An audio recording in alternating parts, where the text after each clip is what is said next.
I do believe in the bootstrap, dirty fingernail, wrestle it to the ground approach. It's constant development of something. Okay? Sometimes I get lucky, but most of the time, the value that I create has been right. There's a problem with the microphone. There you go. Oh, You fixed it. okay. That's too bad. That was my best slot. I missed it. You know, over time, starting with what I call a creative pause. Does that term mean anything to you? What I'll do is I'll take a step back. As an executive, you're doing the same thing. You're really busy and just really launch into things. I will step back and I'll take a creative pause and I'll say, what's my current condition? Where do I want to go? And then I just kind of think, think where things are. And that thinking, that reflection, is an important element to innovation. And reflection, married to understanding where you are and where you want to go, is a good first step of moving forward. And investing in it over time. And it will morph or move into different areas perhaps, but that's what will happen, I think. So to answer your question, one, I do think engineers can innovate. Two, I think everyone can innovate. If you look at a company like Intel, just to break the mold of desks that are this way, walls that are this way, minds that are this way, come to work on Friday. I'll tell you, you'll laugh at me. On Fridays, once a year, we have Hawaiian Shirt Day, where everyone has to come with a Hawaiian shirt. One day we have college sports days on a Friday. Okay, we'll do something that is just so countercultural to our very staid professional business that it very subtly tells all these employees that old guy with losing hair, he's a kid too. Okay, break the culture of what the employee or your management group thinks is expected. Because when you apply for a job, think about what happens. The first time you walk in there, you're scared, you're sweating, you've got the tie on, you sit down straight, you've been trained how to interview. So you're being told from the time you knock on that door, behave in a certain way and you will succeed. And you get the job. And so it rewards that concept, oh, I behaved like I was supposed to, therefore I should do that through my career. And the whole company culture supports that. So find ways to show people that you're nuts. Let's try this and let's try this, and open up a little bit. You take the risk. Does that make sense to you? Does that make sense to you? Good challenge. It's a good challenge. And oftentimes in cultures, like I'll go back to the Russian culture, it's very, very different. Because in Russia, the boss has to be the boss. And I know this guy, and he is a forceful guy. But when he's outside of the office, did you know that? Yeah. When he's outside of the office, he is as playful and as fun as you can possibly imagine. Okay? When he speaks from his pulpit, as Gazprom tells tales out of school, in terms of Western companies and the U.S. companies, he's still very, very Soviet.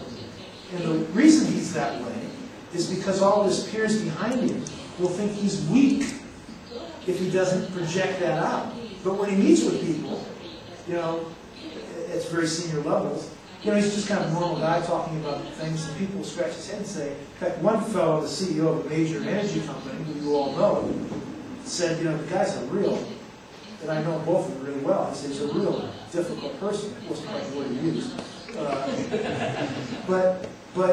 I said, no, he's not. He's a teddy bear. He goes, you're nuts. And so I introduced the two of them, and got down on very famously. So, again, I got off track there. But on the innovation front, break down barriers to what you are, and you'll be surprised. Does that, as a human resource guy, does that make sense to you? Does that make sense to you? Any other comments or questions? Jim, I was supposed to do this with you. And, anything that Jim is far more practiced in this than I am. Is there anything that I missed? You're good. Yes. Maybe you could comment something on culture, or because you have all these operations in different countries. So how do you go about it? Okay. Maybe you can repeat the question. So. Yeah, the question is, how, as a businessman who's involved in a number of different cultures, how do I apply or adapt myself to different cultures? Okay, in my business. So you make one company. For one company, and I go into different markets. Okay? And that's an important question. I will tell you honestly what some of the foundation rules are that I use.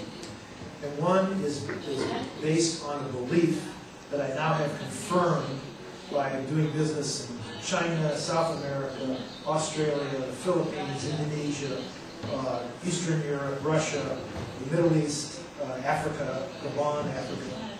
One thing I learned is that fundamentally our colors are different. This will sound like an ad for equal opportunity. Our colors are different, our languages are different, our body shapes are different. Some of us are female, some of us are male. But fundamentally, we are all very much the same. Those of you who studied psychology know the Maslow pyramid. Every human being wants first to survival, protect his family, have enough to eat, store enough to eat so he doesn't have to worry about eating, and then from there move on. It's so true. So the first thing I do is I recognize that you're not from Chile. I don't see you as a woman or someone from Chile. I just take you as you are. And going to the culture of the company, that's what we do in our foreign offices as well. The second thing I do, which I think is important and frankly is different than a lot of American companies, and frankly I see it with a lot of British too, and I hope there's nobody British here. I'll leave the Germans out of this. But because the Germans don't think do it, but the British do it, and I'll blame Americans for doing it too.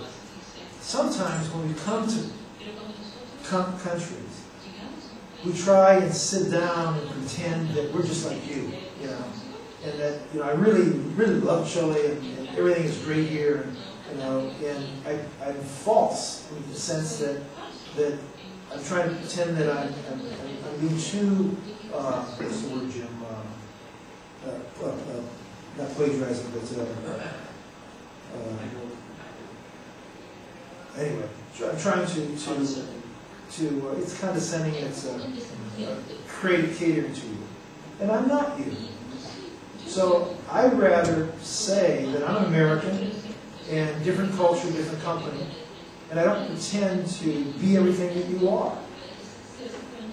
And by doing that, you're going to, I think you're going to take me on as more of an honest person than the other one. So my Russian employees, I want them to be Russian. Okay? My women employees, I very much want them to be women. And they are feisty women. Okay? So I don't want them to be a guy. Okay? In that respect. Having said that, there are things that you have to do to be sensitive to cultures.